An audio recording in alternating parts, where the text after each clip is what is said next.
Olá, nono ano, como é que vai vocês? Tudo bem?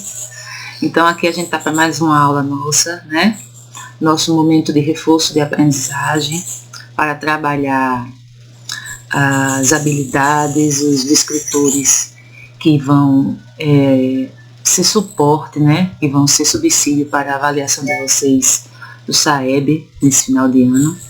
Então, o objetivo desse programa de reforço é deixar vocês aptos, né, a realizarem essa avaliação, além de fomentar aprendizagens que não foram consolidadas nesses últimos anos devido a todo o cenário que houve mundial, né, e especialmente no nosso caso na educação, né. Foram 2 anos fora de sala de aula que fizeram com que muitas aprendizagens ficassem comprometidas, né, mal consolidadas, vamos dizer assim.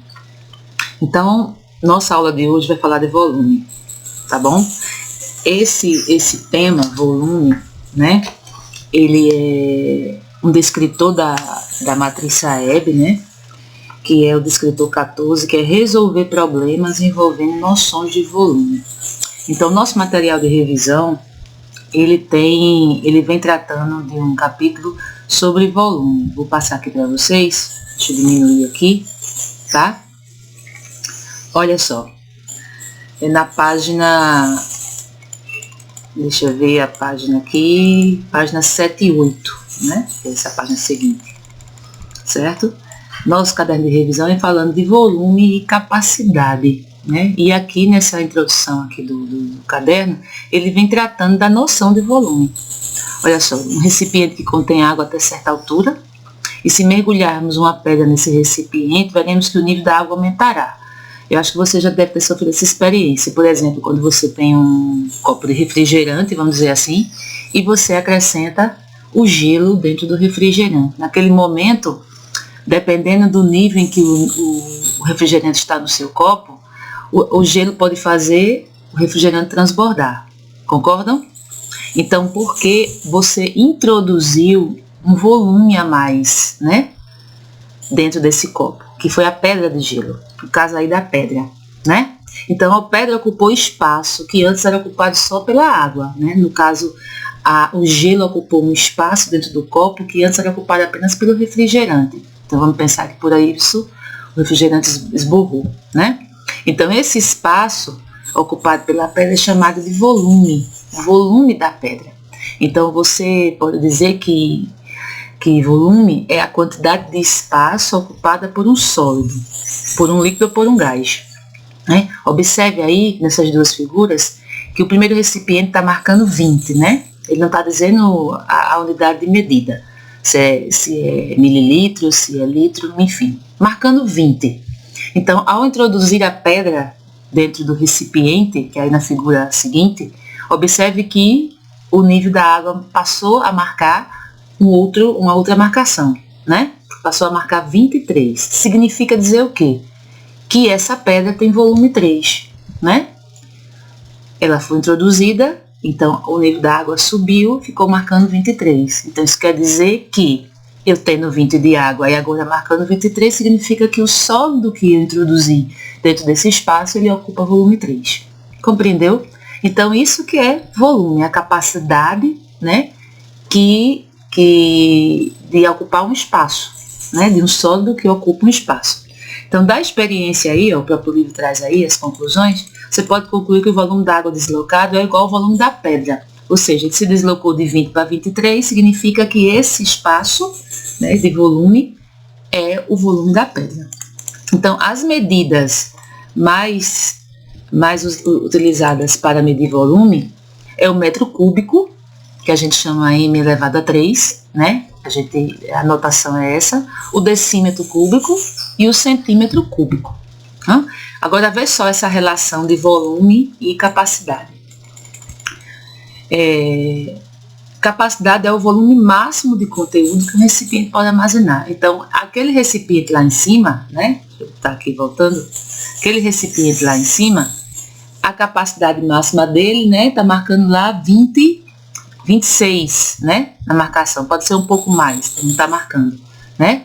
Então, mas o volume que ele está ocupando com a pedra é de quanto? É de 23, certo? Então, olha só.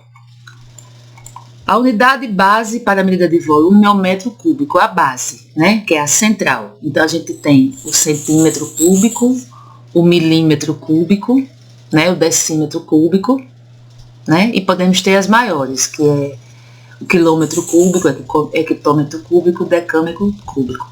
Mas a gente o que mais utiliza é o metro cúbico. Então, olha só, o que significa o metro cúbico? Observe essa figura aí que tem formato de mais conhecido para vocês, um formato de um dadinho, né? Um cubo, né? Então, observe que ele tem um metro de largura, 1 metro de comprimento e 1 metro de altura. Então, medir volume de um recipiente é fazer o produto entre essas 3 medidas. Então, multiplica-se o comprimento pela largura vezes a altura. Se cada um aí tem 1 metro, então 1 vezes 1 vezes 1 dá 1 metro cúbico. Então, você faz a observação de que as medidas sendo iguais, né? Ou diferentes, basta você multiplicar. Então, 1 metro cúbico equivale a 1000 litros. Então, a gente faz essa relação. Olha só, por exemplo, a nossa conta de água, por exemplo, nas nossas casas, residências, ela vem trazendo na conta a especificação do uso da água, da medida da água em metros cúbicos. Então, ali ele diz quantos metros cúbicos foram utilizados daquele mês naquela residência, num determinado período, né? Então, cada metro cúbico equivale a 1000 litros. Muitas residências têm caixas d'água com capacidade é tudo que ela suporta, capacidade de 1000 litros. Então, quando na conta vem lá dizendo que você utilizou 10 metros cúbicos, significa dizer que você utilizou o equivalente a 10 caixas d'água daquela durante aquele período. Compreende? Então, é dessa forma. Então, olha só. Então, independente do formato, né, do recipiente que você está calculando a capacidade ou o volume que é ocupado nele, né, você sempre vai medir volume fazendo o produto entre essas 3 dimensões: largura, comprimento e altura, certo? Então, vezes pode vir medidas em metros cúbicos ou em centímetros cúbicos, vezes pode vir medida em decímetros, que aqui esse outro exemplo, mesma caixinha, só que dessa vez ela tem 1 decímetro de medida para cada dimensão, 1 decímetro do comprimento, 1 decímetro da largura, 1 decímetro da altura. E calcular o volume, né, dessa caixa é fazer o produto entre essas 3 medidas. Então, você vê aí esse outro exemplo, tá? E o volume pode também ser medido em centímetros cúbicos. Então, vale a mesma situação aí quando as medidas vêm em centímetros cúbicos. Então, vê um exemplo de um outro formato, né, de caixa. Então, uma caixa d'água, uma forma de paralelepípedo, mede 2 metros de comprimento, 3 metros de largura e 1,5 de altura. Então, observe que aí já está prontinho, né? Então, calcular o volume, né? O volume dessa caixa, a capacidade que ela ocupa, é fazer o produto entre essas 3 medidas. Então, observe que cada dimensão está medida em metros. Então, é 2 vezes 3 vezes 1,5. Fazendo esse produto, você obtém 9. Como está em metros, eu tenho 9 metros cúbicos. Aí você pode perguntar, mas se uma das medidas vier em centímetros e a outra em metros, você tem que converter e deixar tudo padrão, tá? Esse vai ser o tema da nossa próxima aula, tá? Conversão de medidas, tá? Mas aqui nesses exercícios a gente vai só encontrar as medidas em mesma unidade, tá bom? Ou tudo em metro, tudo em centímetro, tudo em decímetro. Então, olha só, seguindo aqui, eu tenho outros exemplos, né? Por exemplo, Que volume de argila é necessário para produzir 1000 tijolos se cada tijolo tem 20 centímetros de comprimento, 10 centímetros de largura e 5 de altura?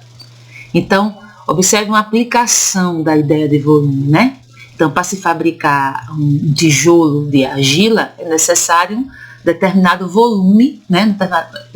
Para se fabricar um tijolo, é necessário determinado volume de argila. Se eu quero esse tijolo com essas dimensões, 20 por 10 por 5, então quanto de argila eu vou utilizar? Então, é somente calcular o volume, né? Que é o produto entre as três medidas, 20 vezes 10 vezes 5. Observe que todas estão em centímetro.